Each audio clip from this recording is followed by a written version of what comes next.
Mari kita bersama-sama memberi penghormatan kepada Buddha dengan mengucapkan Namo Tassa 3 kali.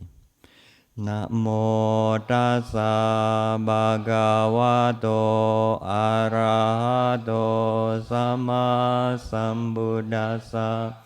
Namo Tassa Bhagavato Arahato Sama Sambuddhassa. Namo Tassa Bhagavato Arahato Sama Sambuddhassa.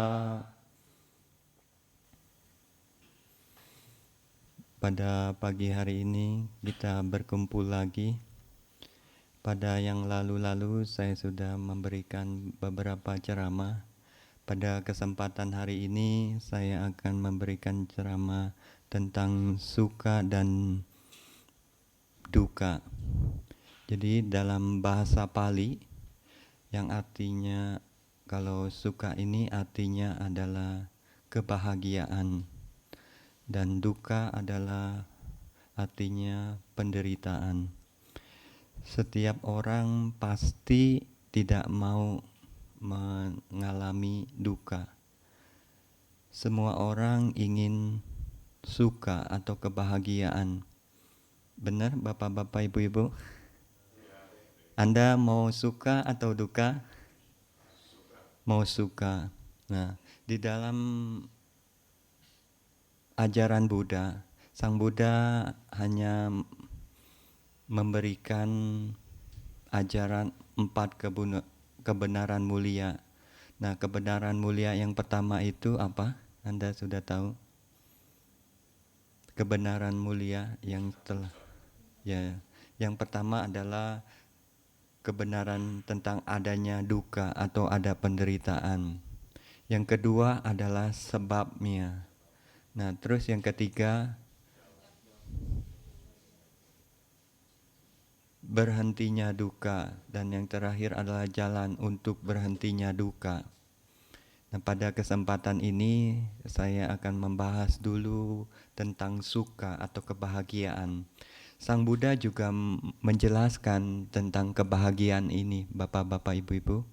Jadi Anda sebagai perumah tangga, Anda pasti mau hidup di dalam keluarga atau di dalam masyarakat atau di dalam komunitas. Anda pasti ingin bahagia atau ingin suka. Nah, kebahagiaan ini ada yang palsu, ada yang asli, Bapak-bapak, Ibu-ibu. Seperti emas atau permata. Banyak mana yang palsu sama yang asli? Banyak yang mana? Emas dah. Yang palsu apa yang asli? Banyak yang palsu. Nah, kebahagiaan juga ada yang palsu, ada yang asli. Sang Buddha juga memberikan tingkatan tentang kebahagiaan. Ada 3 tingkat kebahagiaan yang dijelaskan oleh Buddha. Jadi yang pertama adalah kebahagiaan dari kesenangan indria. Waktu yang lalu di zaman Buddha ada diskusi antara para biku tentang topiknya tentang kebahagiaan. Nah, di situ para biku bilang, ada yang bilang bahwa menjadi seorang raja yang memiliki kekuasaan, yang memiliki kekuatan, itulah kebahagiaan. Nah, itu ada salah satu biku yang menjawab itu. Terus ada juga makan dengan makan daging, bilang juga itu kebahagiaan. Terus ada yang lain juga. Nah, jadi Bapak-bapak, Ibu-ibu, apa yang Anda bilang? Misalnya, saya mau tanya kepada Bapak-bapak, Ibu-ibu. Nah, tadi para biku itu bilang bahwa menjadi seorang raja yang memiliki kekuasaan, memiliki kekuatan, itulah kebahagiaan. Nah, saya mau tanya sama Bapak-bapak, Ibu-ibu, kebahagiaannya yang bagaimana? Misalnya mau punya rumah di PIK, misalnya. Itu kebahagiaan bukan misalnya? Ya, misalnya. Nah, jadi saya mau tanya Bapak-bapak, Ibu-ibu, apa Anda? Misalnya yang mau punya anak, belum punya anak misalnya, ya kebahagiaannya, oh kalau saya nanti punya anak saya bahagia. Coba saya mau tanya dulu bapak-bapak, ibu-ibu, saudara-saudari, apa sih yang membuat Anda bisa bahagia? Coba apa? Ada yang jawab dulu, baru dilanjutkan. Ya misalnya apa gitu, misalnya bapak-bapak pengen, oh nanti kalau saya punya apa gitu, oh itu nanti saya bahagia. Coba bapak-bapak, ibu-ibu.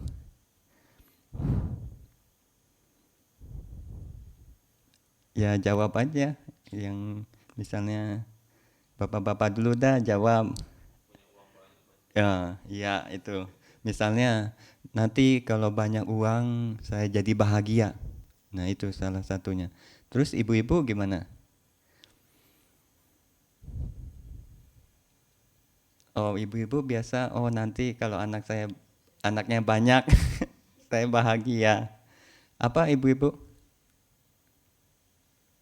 Ibu-ibu apa? Masa nggak ada keinginan? Apa ibu-ibu? Ya jawab apa? Ya sama misalnya kalau banyak hartanya, banyak uangnya nanti saya bahagia. Ya jawabannya itu. Bapak-bapak, ibu-ibu, Anda coba renungkan ya. Renungkan.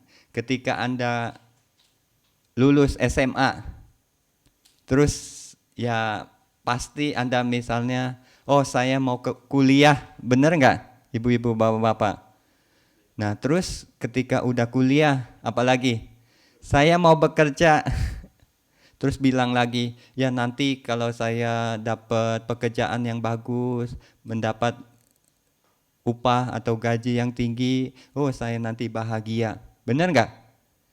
Nah terus udah tuh kecapaian, misalnya Anda bekerja di perusahaan, gaji dengan misalnya sebulan 20 juta misalnya. Nah terus ketika itu Anda berpikir lagi nggak? Oh saya pingin apa lagi? Apa? Iya, misalnya kalau laki-laki, oh ingin mendapatkan istri yang baik, bener nggak? Nah terus ada lagi, ketika udah dapat istri atau suami, nah apalagi keinginan Anda? Anak. Nah terus apalagi? Punya rumah yang misalnya dulu masih ngontrak. Nah waktu bekerja, waktu berjalannya waktu, mudah-mudahan saya kebeli rumah, bener nggak? Nah, ketika udah 2 tahun, 3 tahun, Anda berpikir lagi apa? Udah dapat rumah. Pengen ruko. Terus apa lagi?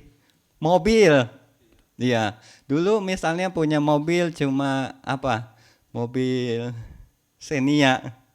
Wah, udah kelasnya Anda mulai berubah misalnya. Misalnya ya, ini bukan menyindir. Misalnya Anda sudah punya Xenia, tapi mungkin karena kehidupan Anda semakin meningkat ekonominya, terus Anda pilih yang apa? Misalnya yang lebih tinggi. Oh, saya Pajero aja sekarang. Nah, terus ketika Pajero juga bilang masih belum cukup. Saya mau Land Cruiser. Nah, jadi itu kebahagiaan apa enggak Bapak-bapak, Ibu-ibu? Waktu Anda dapat misalnya lelaki, dapat pasangan yang cantik, baik hati, ya semuanya bagus. Bahagia enggak tuh? Nah terus tadi misalnya dapat rumah, rumahnya besar, strategis, terus rumahnya juga bagus. Nah Anda bahagia? Bahagia enggak? Bahagia. Terus Anda tadi misalnya dapat atau punya mobil yang misalnya yang paling bagus. Nah Anda bahagia. Nah jadi itu kebahagiaannya ini dari kesenangan indria, bapak-bapak, ibu-ibu, kesenangan indria. Jadi ketika Anda melihat misalnya tadi mobil atau rumah, nah ini kebahagiaannya ini dari melalui 6 indria. Jadi kalau Anda melihat misalnya rumah atau pasangan, suami, istri, misalnya yang tampan, cantik, atau misalnya Anda memiliki mobil, rumah, dan yang lainnya yang Anda lihat, nah ini kesenangan dari indriawi. Nah terus misalnya Anda mendengar, misalnya Anda punya sesuatu yang didengar bagus, atau juga Anda membau itu wangi, terus Anda rasakan makanan. Nah, terus juga dari sentuhan-sentuhan dan juga kadang dari memori-memori kita. Nah, ini dari keenam indria ini akan menghasilkan kebahagiaan. Tetapi Bapak-bapak, Ibu-ibu, kebahagiaan yang dari 6 indria ini sesaat, benar nggak? Coba Anda ketika makan enak, misalnya makan di pik, di mana tuh yang enak? Bertahan berapa lama tuh kebahagiaan waktu Anda makan enak? Sekejap apa 1 jam? Sekejap, ya. Jadi waktu Anda ketika makan terus Anda mengunyah, kunyah, hilang tuh kebahagiaannya atau rasa enaknya. Tapi Anda tidak menyadari, benar nggak? Ketika Anda misalnya makan atau minum yang kata orang enak. Nah waktu Anda makan, ya sekejap rasa enak itu ada dan kemudian hilang, benar nggak? Nah jadi yang diajarkan para Buddha adalah tentang duka. Jadi duka ini sebenarnya realita atau kenyataan. Jadi ketika Anda tadi misalnya memiliki mobil, rumah, tapi sekejap berubah. Nah, perubahan ini akan menjadi penderitaan. Buddha dan para Buddha ini mengajarkan adalah 4 kebenaran mulia tentang adanya duka, berhentinya duka, jalan berhentinya duka. Jadi Bapak-bapak, Ibu-ibu, Anda boleh nggak tadi saya tanya Anda bahagia? Saya tanya lagi, Anda boleh nggak bahagia? Boleh. Jadi Sang Buddha juga ini ingat Bapak-bapak, Ibu-ibu. Jadi Sang Buddha juga pernah berkata bahwa kemiskinan itu adalah juga penderitaan bagi umat awam. Benar nggak? Benar. Jadi bukan Sang Buddha bilang duka Anda nggak boleh bahagia. Bukan. Tapi Sang Buddha memberi apa adanya nih. Jadi ketika Anda memiliki kekayaan atau Anda menikmati kekayaan atau Anda menikmati sesuatu, misalnya Anda makan sekejap, kebahagiaannya atau kesenangannya itu hilang. Nah, jadi ketika itu ada yang namanya fenomena dari kehidupan, adalah yang pertama adalah ini, ketidakkekalan. Jadi ketika Anda tadi misalnya Anda memiliki rumah yang kecil, terus Anda berpikir mau dapat rumah yang besar. Nah, waktu Anda berpikir, mungkin waktu yang sebelum Anda punya rumah yang besar, Anda berpikir, oh nanti kalau rumah saya menjadi besar atau rumah saya lebih besar, saya akan bahagia. Tapi apa? Ketika Anda sudah mendapatkan rumahnya atau Anda sudah tinggal di rumah itu, kebahagiaan itu ada apa enggak? Ada apa enggak? Ada apa enggak? Ada, tapi sesaat. Benar enggak? Nah ini, jadi yang ditemukan Buddha itu realita Bapak-bapak, Ibu-ibu tentang adanya duka ini. Nah, Sang Buddha juga melihat apa sih sebabnya ini? Nah, sebabnya ini adalah nafsu keinginan. Dan juga Buddha menjelaskan bahwa berhentinya nafsu keinginan adalah kebahagiaan. Jadi terbalik Bapak-bapak, Ibu-ibu. Jadi ketika Anda mengejar kesenangan indriawi, nah itu Anda akan semakin menderita. Tapi ketika Anda bisa berhenti nafsu keinginannya, disitulah akan ada kebahagiaan. Jadi kalau Anda mengejar, nah akan apa? Anda akan menderita. Kenapa? Karena akan terus menjadi budak dari nafsu Anda. Benar nggak? Misalnya Anda punya baju, ibu-ibu nih, mungkin harganya, mungkin Anda belinya di Tanah Abang, mungkin cuma 50.000. Tapi mungkin belakangan karena kehidupan Anda begitu makin meningkat ekonominya, Anda akhirnya mau lagi nggak tuh ke Tanah Abang? Kemungkinannya enggak. Kenapa? Karena mungkin Tanah Abang macet atau begini begitu. Nah, jadi ketika itu ada perubahan. Nah, Anda tetap masih diikat oleh nafsu keinginan. Benar nggak? Waktu Anda misalnya ibu-ibu tadi punya baju yang 50.000, ketika Anda muncul lagi nafsu keinginan, saya mau yang bagus lagi. Anda beli di mana? Misalnya di Senayan misalnya. Nah, jadi seperti itu. Anda akan dibudaki oleh nafsu keinginan. Nah, di situ Anda akan menjadi terus menderita. Nah, jadi segala sesuatu itu berubah, bapak-bapak, ibu-ibu. Jadi ketika misalnya bapak-bapak atau yang muda gitu punya misalnya handphone. Nah, waktu ketika Anda punya handphone misalnya baru S4, sekarang udah S20. S4 udah nggak zaman. Nah, jadi ketika Anda udah punya S4, tapi mungkin 1 tahun, 2 tahun, hilang nggak tuh kebahagiaannya?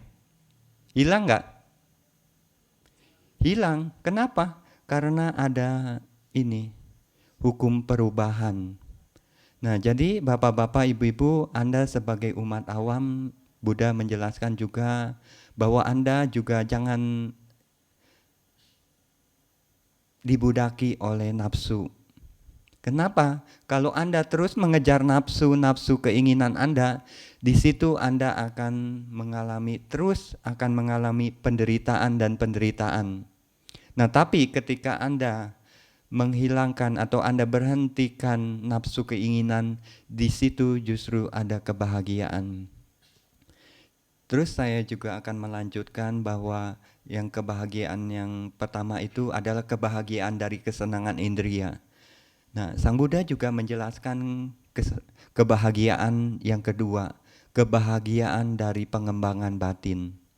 Jadi kayak sekarang bapak-bapak, ibu-ibu melakukan misalnya puja bakti, melakukan dana, melakukan sila, Anda bahagia apa enggak? Bahagia enggak bapak-bapak, ibu-ibu? Ketika Anda berdana, Anda bahagia enggak? Misalnya tadi pagi Anda berdana makanan pagi kepada 2 bante. Anda bahagia enggak tuh tadi? Bahagia enggak? Bahagia. Nah, jadi ada kebahagiaannya itu dari pengembangan batin. Jadi ketika Anda berdana, terus ketika Anda melakukan kebajikan yang lain, misalnya seperti menjalankan moralitas atau juga bermeditasi, nah ini juga akan timbul kebahagiaan. Ini jauh lebih baik dibanding kebahagiaan yang dari kesenangan indriawi. Jadi Anda sebagai umat Buddha, Anda menjalankan moralitas, Anda melakukan kedermawanan atau Anda berdana, terus juga Anda bermeditasi, ini akan muncul kebahagiaan. Jadi bapak-bapak, ibu-ibu, Anda tiap hari meditasi berapa jam atau berapa menit tiap hari? Berapa hari? Berapa tiap hari Anda berapa jam? Berapa menit? Bukan jam. Atau berapa kali? Waktu yang lalu ada ODM udah 8 hari yang lalu tuh. Anda terusin nggak peserta yang ODM? Ibu-ibu? Bapak-bapak? Masih ya? Nah, ada nggak kebahagiaan dari meditasinya itu? Ada. Apa yang didapat dari kebahagiaannya itu? Apa kok Chris? Saya ingat namanya Chris. Apa kebahagiaan dari meditasi? Ya, ketenangan lah ya. Ya, jadi di dalam kita praktek pengembangan batin akan muncul kebahagiaan. Nah tadi, Ko Kris bilang ada kedamaian atau ada kebahagiaan. Jadi yang kedua ini lebih baik dibanding kebahagiaan dari kesenangan indriawi. Tapi bapak-bapak, ibu-ibu yang di luar sana, benar nggak? Mereka ini masih mengejar kesenangan indriawi, benar? Orang-orang yang minggu yang lalu pada ODM, tapi di luar sana orang-orang mungkin pada ke mall, atau mungkin pada nonton, atau mungkin jalan-jalan kemana-kemana untuk mencari kesenangan indriawi, benar? Bahagia? Bahagia, tapi apa? Sementara. Nah kalau meditasi ini, dia ini awal kali, mungkin beberapa orang akan merasakan ya kesakitan, kesulitan. Tapi belakangan meditasi ini akan memperoleh banyak kebahagiaan bapak-bapak, ibu-ibu. Jadi dengan kita mengembangkan batin dengan melalui meditasi, di situ akan kita menemukan kebahagiaan. Jadi kebahagiaan ini bukan di luar, kebahagiaan ini ada di dalam. Jadi ketika Anda bermeditasi, Anda terus berkonsentrasi, dan Anda terus mulai berkonsentrasi, dan akhirnya Anda tercerap oleh misalnya napas, atau Anda tercerap oleh cahaya. Nah, di situ akan timbul kebahagiaan. Jadi ketika ada objek yang sudah matang, misalnya cahaya ini menjadi Patibhaganimita, Anda tercerap oleh Patibhaganimita ini, itu di situ akan timbul kegiuran dan kebahagiaan. Nah, jadi bapak-bapak, ibu-ibu, kebahagiaan ini bukan ada di luar, tetapi ada di dalam. Jadi Anda sudah beruntung, bapak-bapak, ibu-ibu, menjadi umat Buddha, terus juga bisa menjalankan dana, menjalankan moralitas, dan Anda juga bisa praktek meditasi. Ini Anda teruskan. Jadi ketika Anda sudah melatih meditasi, misalnya Anda setiap hari berapa menit, Ko Kris? Setengah jam ya? Ya, pagi dan malam. Jadi total 1 hari 1 jam. Nah nanti pelan-pelan ditingkatkan. Yang penting jadi kebiasaan. Jadi ketika Anda tadi kayak Ko Kris ini sudah, berarti dari kemarin ODM sampai sekarang sudah 8 hari, ya kan misalnya. Jadi rutin tuh, pagi, malam ya, setengah jam. Nah nanti ketika sudah terus mulai berkembang, terus tingkatkan konsentrasinya. Nah, nanti tingkatkan kualitas dari konsentrasinya, dan Anda tingkatkan juga durasi Anda duduk. Nah, tapi untuk pertama kali mungkin naik ya. Ya, jadi slow-slow aja dulu, tapi yang penting itu tekun. Jadi Anda jangan meditasi ini hanya semangatnya soda gitu. Misalnya ketika Anda semangat soda ini, mungkin seminggu setelah ODM Anda bubar. Nah tapi ketika Anda tekun tiap hari, nah kayak Ko Kris, dari setengah jam sekarang sudah 45 menit. Begitu. Jadi kebahagiaan yang ada di dalam itu, tumbuhnya ini nggak cepat. Jadi kayak Ko Kris dari mungkin dulu nggak pernah meditasi ya, mungkin dulu. Enggak. Nah baru sebulan, 30 menit, sekarang sudah 45 menit. Nah jadi kebahagiaan dari kita mengembangkan batin ini, dia bertahap. Tidak bisa langsung misalnya kayak tadi mau duduk langsung bisa 2 jam, nggak bisa. Tapi nanti ketika Anda latih setahun, 2 tahun, 3 tahun, 4 tahun, 5 tahun, 2 jam, 3 jam, atau 4 jam juga Anda sanggup. Nah tapi mungkin untuk awal kali ya cukup 30-45 menit, ya mungkin ke depan bisa 1 jam. Nah tapi perlu juga kualitasnya dulu. Ketika Anda bermeditasi memiliki kualitas yang bagus, duduk setengah jam lama apa enggak? Lama ya? Nah berarti kualitasnya belum ada. Tapi ketika Anda nanti bermeditasi, meditasi Anda punya kualitas, duduk setengah jam ini sebentar, nggak kerasa, oh udah bel lagi misalnya. Nah ketika itu Anda akan memperoleh ketenangan dan kebahagiaan. Itu kebahagiaan dari pengembangan batin, Bapak-bapak, Ibu-ibu. Jadi kayak Kok Kris lanjutin kok. Nanti Anda semakin terampil, kualitasnya akan semakin baik. Nanti kebahagiaannya jauh lebih tinggi dari kebahagiaan dari kesenangan indriawi. Nah itu kebahagiaan dari pengembangan batin. Nah terus ada yang ketiga, yang terakhir adalah kebahagiaan dari hilangnya kekotoran batin. Nah ini justru kebahagiaan yang asli, kebahagiaan yang tertinggi.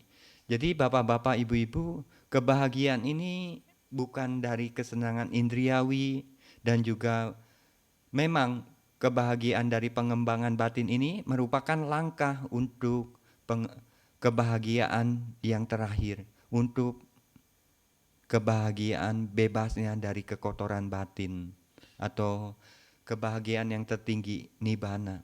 Jadi Anda sebagai umat berumah tangga, Anda tiap hari bekerja, mungkin bapak-bapak, ibu-ibu pergi ke kantor, ada yang pergi kemana lagi tiap hari?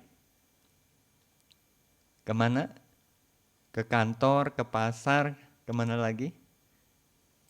Ibu-ibu kemana? Ke sekolah, apalagi? Ke toko, apalagi? Jadi ada nggak yang tiap hari perginya ke wihara? Ada nggak? Ada? Bapak-bapak, ibu-ibu? Nggak ada, bantainya kan seminggu sekali. Tapi kalau di Medan mungkin ada. Jadi bantainya mungkin tiap hari ada di wihara. Jadi umatnya tiap hari sebelum ngantar sekolah anaknya, dana dulu makanan. Sebelum anaknya pergi, ya bareng-bareng sama anaknya, dana makan pagi. Nah ini juga tadi saya sudah katakan, ini adalah juga akan timbul kebahagiaan. Jadi kebahagiaan dari pengembangan batin. Nah jadi bapak-bapak, ibu-ibu, ketika di dalam kehidupan Anda sehari-hari, Anda juga masih ada kesempatan untuk melakukan kebajikan. Misalnya Anda bermeditasi. Ibu-ibu, Anda bangun jam berapa? Bangun jam berapa, Bu? Jam berapa? Jam 5. Meditasi apa enggak? Kalau bisa, bapak-bapak, ibu-ibu, sebelum Anda masak, misalnya cobalah meditasi mungkin 10 menit. Tapi kalau nggak bisa 5 menit. Nah ketika itu Anda bisa mengembangkan meditasi cinta kasih. Jadi meditasi itu nggak selalu diam duduk. Anda jangan berpikir bahwa bermeditasi itu diam duduk. Oh itu meditasi. Enggak. Ada juga meditasi yang mengembangkan meta atau cinta kasih. Jadi ketika Anda pagi-pagi jam 5 kurang Anda bangun pagi, Anda duduk, Anda bermeditasi dengan mengembangkan cinta kasih. Misalnya dengan meta. Anda pertama kali Anda pancarkan metanya kepada Anda sendiri. Anda pernah berdoa enggak untuk diri sendiri? Jarang kan? Nah sebenarnya ketika Anda mengembangkan meta atau cinta kasih dengan Anda bermeditasi meta, misalnya pagi-pagi, semoga saya sehat dan bahagia, semoga saya bebas dari bahaya, semoga saya bebas dari penderitaan batin, semoga saya bebas dari penderitaan jasmani. Nah kata-kata itu Anda ulang dan ulang, terus Anda kemudian melanjutkan. Terus Anda bilang, semoga keluarga saya juga sehat dan bahagia. Semoga mereka bebas dari bahaya. Semoga mereka juga bebas dari penderitaan batin. Semoga mereka juga bebas dari penderitaan jasmani. Nah ini adalah juga meditasi, bapak-bapak, ibu-ibu. Sulit apa enggak? Sulit apa enggak? Enggak kan? Jadi ketika Anda ada waktu, misalnya tadi bangun pagi-pagi, Anda bermeditasi, Anda ucapkan itu. Terus ketika itu Anda bisa lanjutkan, semoga semua makhluk sehat dan bahagia, semoga semua makhluk bebas dari bahaya, bebas dari penderitaan batin, bebas dari penderitaan jasmani. Nah, kata-kata itu diulang, itu juga akan timbul kebahagiaan dan ketenangan.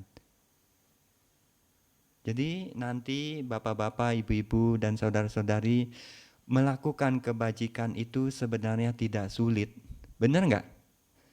Jadi Anda bandingkan ya, Anda berdana kepada siapapun, Anda berdana sebesar apapun, kebajikannya ini lebih tinggi Anda bermeditasi.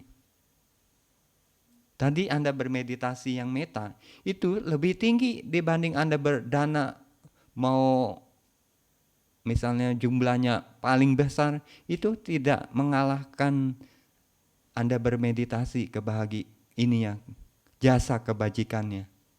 Jadi Anda misalnya berpikir, oh saya tidak mampu untuk berdana. Tapi Anda masih ada kesempatan, bapak-bapak, ibu-ibu. Anda bisa punya kesempatan apa? Untuk melakukan moralitas. Nah jadi ketika hari-hari uposatha, Anda mengambil 8 sila. Nah 8 sila ini jasa kebajikannya juga tinggi, bapak-bapak, ibu-ibu. Nah terus juga tadi Anda bermeditasi. Saya sudah katakan bahwa dengan bermeditasi ini kebajikannya ini lebih tinggi dibanding Anda berdana dan menjalankan moralitas. Nah tapi ketika Anda mengembangkan meditasi, dasarnya itu memang moralitas. Jadi moralitas ini juga bapak-bapak, ibu-ibu harus dijaga. Ketika Anda mungkin di dalam kantor, di dalam keluarga, Anda jaga moralitasnya ini. Terutama misalnya sila-sila yang sering Anda langgar, coba kurangin. Bisa nggak bapak-bapak, ibu-ibu? Bisa. Waktu yang lalu saya pernah ya berbicara dengan satu orang Katolik. Waktu itu dia baru mengenal saya, tapi waktu berapa kemudian dia itu sudah menjalankan moralitas, bapak-bapak, ibu-ibu. Jadi dia bilang ke saya sekarang sudah tidak berbohong lagi, dia bilang.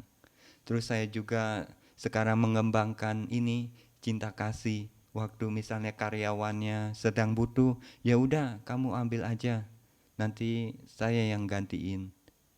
Terus ketika karyawannya mau melahirkan, udah nanti saya yang menanggung biaya untuk kelahirannya itu. Nah jadi ketika Anda sekarang punya kesempatan secara materi, mungkin Anda berlebih, di situ Anda punya kesempatan. Benar nggak? Coba Anda misalnya Anda tidak punya atau Anda miskin. Anda apa? Selalu apa? Jadi bapak-bapak, ibu-ibu, orang-orang yang ya secara ekonominya kurang, kadang mentalnya juga kurang. Umumnya mereka ini apa? Inginnya diberi, benar nggak? Tapi justru ketika Anda lagi misalnya tidak mampu, ketika Anda sudah tidak punya apa-apa, tapi Anda di situ memberi, itu jauh lebih tinggi. Jadi waktu di zaman Buddha, ada seorang pasangan suami istri. Brahmana itu cuma satu punya kain. Nah, ketika itu dia tetap mau berdana tuh satu kainnya itu. Nah, ketika itu ada seorang raja yang mengetahui bahwa sampai seperti itu. Apa coba? Akhirnya Brahmana ini mendapatkan berlipat-lipat, ibu-ibu, bapak-bapak. Nah, jadi ketika Anda juga mungkin tidak mampu, tapi Anda berusahalah misalnya untuk berdana, menjalankan moralitas, dan Anda juga bermeditasi. Kebahagiaan ini bukan dari uang. Benar nggak? Ibu-ibu, bapak-bapak, kebahagiaan ini bukan dari uang, benar apa enggak? Bukan, apa benar? Kebahagiaan ini dari uang atau bukan? Tapi ingat bapak-bapak, ibu-ibu, segala-galanya pakai uang. Benar nggak? Benar. Jadi ketika Anda misalnya nggak punya uang, mungkin Anda juga menjadi menderita atau nggak bahagia, benar nggak? Jadi Anda harus apa? Bekerja. Bekerja. Anda harus berusaha. Nah, jadi nanti saya sambungkan. Jadi ada 8 unsur atau 8 jalan untuk berhentinya penderitaan. Nah, jadi ketika Anda sekarang sebagai umat Buddha, Sang Buddha sudah menunjukkan jalan, ada 8 unsur. Yang pertama adalah pandangan benar, pikiran benar, usaha benar, ucapan benar, perkataan benar, terus mata pencaharian yang benar, usaha benar, konsentrasi benar. Nah, jadi ketika nanti Anda mengembangkan itu, Anda bisa di dalam kehidupan sehari-hari 8 mulia ini. Ketika nanti Anda misalnya berusaha atau bermata pencaharian yang benar ini, Anda tidak melakukan pelanggaran. Yang waktu yang lalu saya pernah mungkin berkata juga, dan saya akan mengulang. Jadi waktu yang lalu saya bertemu umat di Kondo. Umat ini bercerita tentang, pertama dia hanya membahas tentang boleh enggak berdagang daging. Nah, akhirnya dia sendiri sebenarnya punya cerita pengalaman. Anda mau dengar, bapak-bapak, ibu-ibu? Jadi ketika itu dia bercerita bahwa punya papa atau engkongnya atau kakeknya ini dulu adalah penjaga babi. Nah, dia diceritakan oleh papanya. Jadi papanya bercerita kepada anaknya. Nah, waktu yang punya papa ini engkongnya sering potong babi, papanya ini sudah sering seperti babi katanya. Sudah merongok seperti babi. Dan juga sering didatengin makhluk hitam. Nah, cerita ini sama seperti di zaman Buddha, bapak-bapak, ibu-ibu. Ketika di zaman Buddha, ada tetangga di wihara, itu juga penjaga babi. Nah, ketika itu dia bernama Cunda. Nah, Cunda itu kehidupannya adalah penjaga babi dan juga dia memakan daging babinya juga. Nah, ketika akhir-akhir mau meninggal, dia itu juga sama seperti babi. Nah, terakhir kali dia ditelan ke neraka. Nah, jadi di dalam mata pencaharian bapak-bapak, ibu-ibu, Anda sebagai umat awam, saya sarankan jangan melanggar. Jadi ada 5 dalam mata pencaharian yang dilarang oleh Sang Buddha. Yang pertama itu adalah mendagangkan manusia atau perbudakan. Ada nggak sekarang ini? Masih ada nggak? Masih banyak. Terus Anda jangan berdagang binatang. Waktu yang lalu ada orang di Surabaya, mata pencariannya itu tukang ekspor ikan. Jadi ikan yang baru segar masukin langsung ke box es, jadi langsung nanti diekspor ke Cina. Coba apa akibatnya sekarang? Dia menderita paru-parunya kecil sebelah. Nah, jadi banyak waktu itu akhirnya dia bertanya ke 3 bante katanya. Bante yang pertama, ya udah kamu boleh berdagang ikan itu, tapi Anda juga harus sisihkan untuk berdana. Anda pilih yang itu bukan? Jadi yang kedua itu Anda udah stop aja. Jadi jangan berdagang lagi. Nah, ketika itu dia pilih yang kedua. Tapi ada nggak bapak-bapak ibu yang pilih yang pertama? Ya udah saya berdagang, tadi misalnya Anda berdagang ikan, terus kemudian Anda juga terus berbuat baik. Bilang begitu. Iya enggak? Misalnya ada seorang pedagang apa yang melanggar, tapi dia bilang nanti saya danakan. Nah, nanti ketika Anda di kehidupan yang akan datang, Anda akan jadi orang kaya tapi tidak bisa menikmati kebahagiaannya itu. Ada enggak? Rumahnya banyak, besar, tapi enggak ada kebahagiaannya. Nah, di situ jadi dia bermata pencarian salah dan dia berdana. Nah, jadi ketika dia berdana dari mata pencaharian yang salah. Jadi ketika dia berdana, ada buahnya.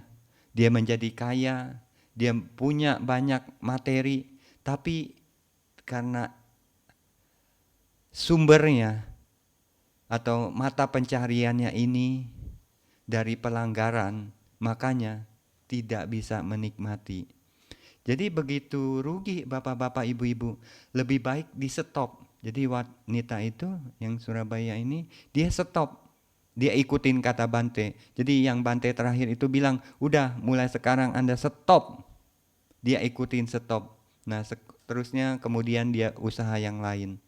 Nah jadi sama ketika bapak-bapak, ibu-ibu punya mata pencarian yang melanggar, ketika itu Anda coba usahakan pelan-pelan dan stop. Kenapa? Karena akan sia-sia bapak-bapak, ibu-ibu. Ketika nanti buah kebajikan dari Anda berdana, itu tidak bisa dinikmati. Memang Anda dilihat punya mobil banyak, punya rumah banyak, punya semua banyak, tapi bilang saya belum bahagia. Benar nggak? Ada yang gitu. Nah ini karena waktu menanam kebaikannya di kehidupan yang lampau itu dari mata pencarian yang salah. Jadi rugi. Anda sia-sia itu. Hanya dilihat orang aja. Kelihatannya orang kaya. Tapi kadang belum. Kebahagiaannya belum ada. Terus yang saya lanjutkan ada mata pencaharian. Yang pertama tadi adalah Anda memperjualkan manusia atau perbudakan, terus Anda menjual binatang, terus Anda menjual daging. Daging juga secara otomatis ini akan ada proses pembunuhan, jadi dilarang juga. Terus juga Anda berdagang racun senjata, racun dulu. Jadi racun atau minum-minuman itu juga akan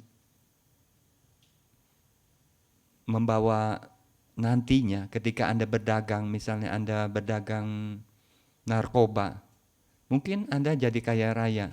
Tapi ketika Anda nanti ke depan, Anda lahir di mana? Pedagang narkoba lahir di mana nanti?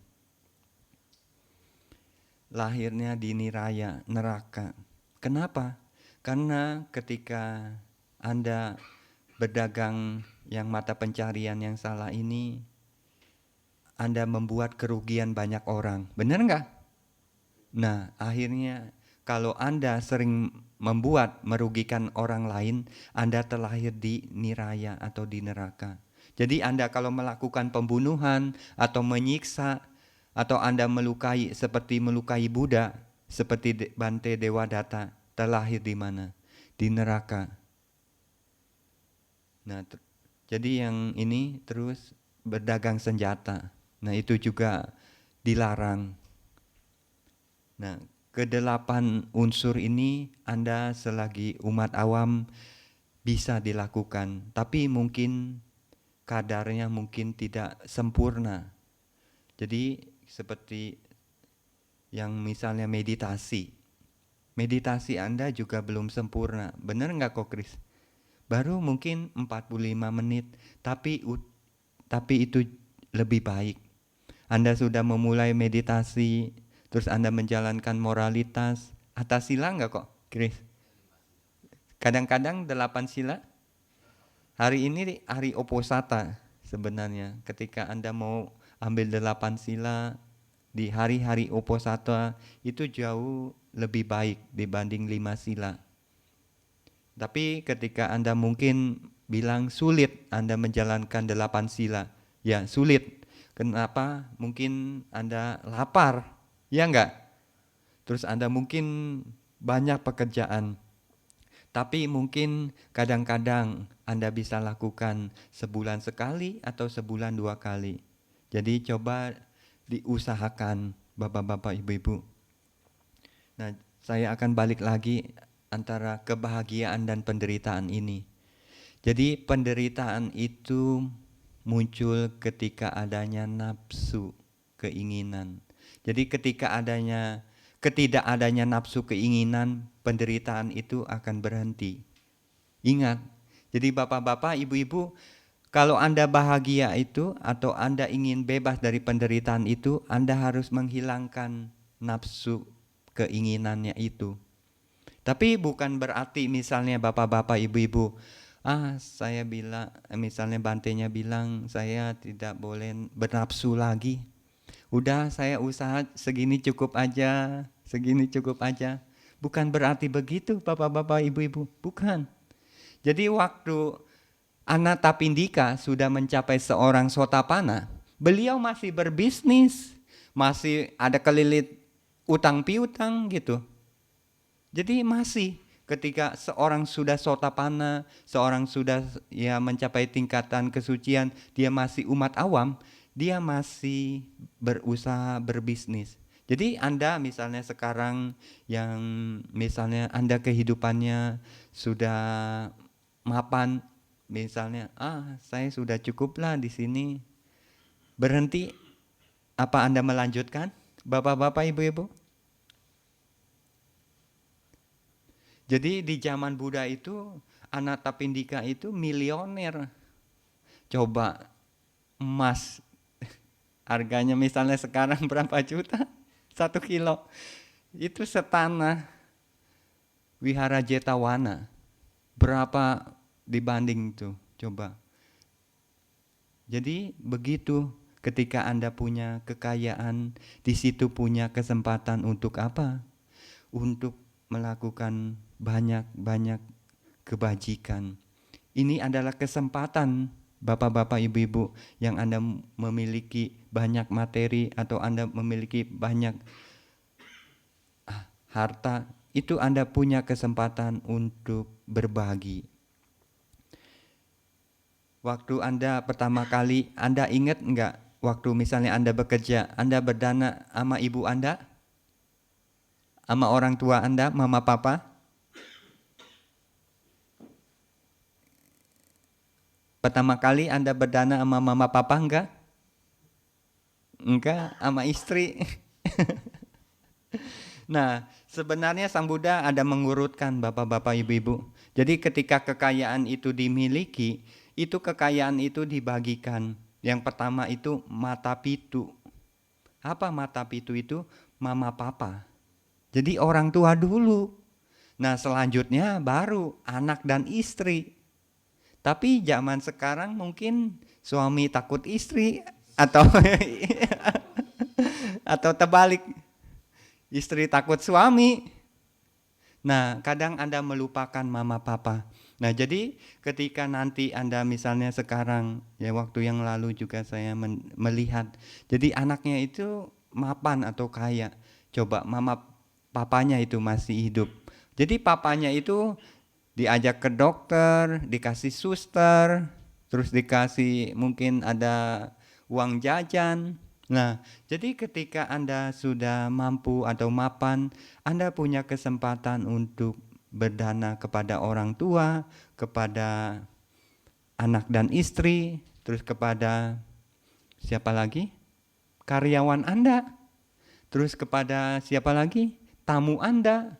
Terus kepada kerabat-kerabat Anda. Dan yang terakhir adalah kepada para biku atau samana atau zaman dulu brahmana dan samana. Nah, jadi ketika ini Anda punya kesempatan, udah Anda punya memiliki dan juga Anda punya kesempatan untuk mengembangkan batin melalui berdana, menjalankan moralitas dan juga Anda bermeditasi. Ini setahap demi setahap akan muncul kebahagiaan Bapak-Bapak, Ibu-Ibu. Jadi ketika Anda mulai meditasi, saya sarankan enggak perlu lama-lama dulu. Enggak perlu lama-lama. Tapi ketika Anda meditasi ini jadi kebutuhan, Ciani meditasi diterusin enggak? Terusin ya? Iya ada, bagus. Nah, ada enggak kebahagiaan dari meditasi itu? Apa yang dirasakan? Iya. Nah, jadi benar. Jadi kebahagiaan yang dari pengembangan batin ini akan muncul kebahagiaan batin atau ketenangan. Jadi yang belum bermeditasi nih Bapak-bapak, Ibu-ibu, coba, ini sudah ada beberapa yang kesaksian nih. Jadi Anda harus juga bermeditasi yang belum. Yang sudah juga jangan berhenti. Kalau Anda berhenti, Anda tidak akan mendapatkan yang lebih dalam lagi kebahagiaannya itu. Jadi yang tadi Kokris sudah 45 menit, sudah bagus. Tapi teruskan. Nah, ketika nanti Anda tingkatkan kualitas ya. Jadi jangan kejarnya jam. Jangan tuh. Saya mau duduk 1 jam. Pertama kali Anda bilang, hasilnya 15 menit. Kaki Anda udah sakit. Batin Anda udah gelisah. Nah, jadi jangan targetnya itu jam atau jangan targetnya itu waktu. Tapi targetnya itu enggak ada. Ketika Anda bermeditasi punya target, di situ akan Anda punya kehilangan. Tapi ketika Anda bermeditasi enggak punya target, ya semampunya aja. Anda sudah setengah jam atau lebih. Nah, jadi ketika Anda bermeditasi itu, Anda jangan punya harapan. Misalnya Anda tadi ngomong, Anda mau meditasi 1 jam. Tapi itu cuma harapan Anda. Kenyataan berapa menit? Berapa menit? Mungkin 10 menit. Atau mungkin 15 menit. Nah, jadi jangan patokannya itu Anda menargetkan. Tapi Anda juga harus bertekad. Jadi beda antara Anda punya bertekad dan Anda juga punya ini harapan. Jadi ketika Anda memulai itu juga harus ada tekad. Ya, saya akan bermeditasi pada hari ini. Itu tekad. Nah, ketika itu Anda melaksanakan karena Anda sudah bertekad. Misalnya saya bertekad meditasi pertama kali mungkin cuma 15 menit. Ya udah, Anda pasang alarm 15 menit. Nah, ini boleh. Tapi Anda bukan tadi punya pengharapan. Nah, kalau Anda punya pengharapan, Anda akan semakin jauh ketenangan ini. Tapi ketika Anda melepaskan pengharapan-pengharapan, nanti hasilnya ada ketenangan. Ya, saya sarankan Anda sehari 1 kali dulu dah, Bapak-bapak, Ibu-ibu ya. 1 kali, tadi meditasinya mungkin meditasi meta dulu. Anda kembangkan meditasi meta tadi. Pertama kepada Anda sendiri, terus Anda kembangkan kepada keluarga, dan Anda kembangkan kepada semua makhluk. Dan yang terakhir Anda beraspirasi, semoga jasa kebajikannya ini untuk mencapai nibbana. Ini penting. Jadi Bapak-bapak ketika terakhir kali untuk selesai melakukan kebajikan, Anda jangan lupa itu satu kata, Nibbanasa Paccaya Hotu. Nah, saya sekarang juga akan mengucapkan ini karena waktu juga sudah pukul 10.31, jadi cukup sekian. Jadi pesan saya, Anda sebagai umat Buddha, Anda boleh berbahagia, Anda boleh mencari kebahagiaan, tapi carilah kebahagiaannya ini kebahagiaan yang sejati, Bapak-bapak, Ibu-ibu. Jadi Anda menjalankan moralitas, Anda menjalankan meditasi, dan Anda juga menjalankan berdana, ini merupakan juga salah satu jalan untuk kebahagiaan. Dan yang terakhir juga Anda terus untuk menghilangkan atau mengikis kekotoran batin Anda. Jadi itulah kebahagiaan yang tertinggi, adalah terbebas dari kekotoran batin atau terrealisasinya nibbana. Cukup sekian, semoga Anda sehat dan bahagia. Semoga Anda memiliki cita-citanya tercapai. Semoga Anda juga bisa terrealisasi nibbana. Sadu, sadu, sadu. Kita ini beraspirasi. Idame punyang asawakaya wahang hotu. Idame punyang nibbanasa pacayo hotu. Mama punya bagam sabasatanam bazemi te sabe me samam punya bagam labantu. Sadu, sadu, sadu.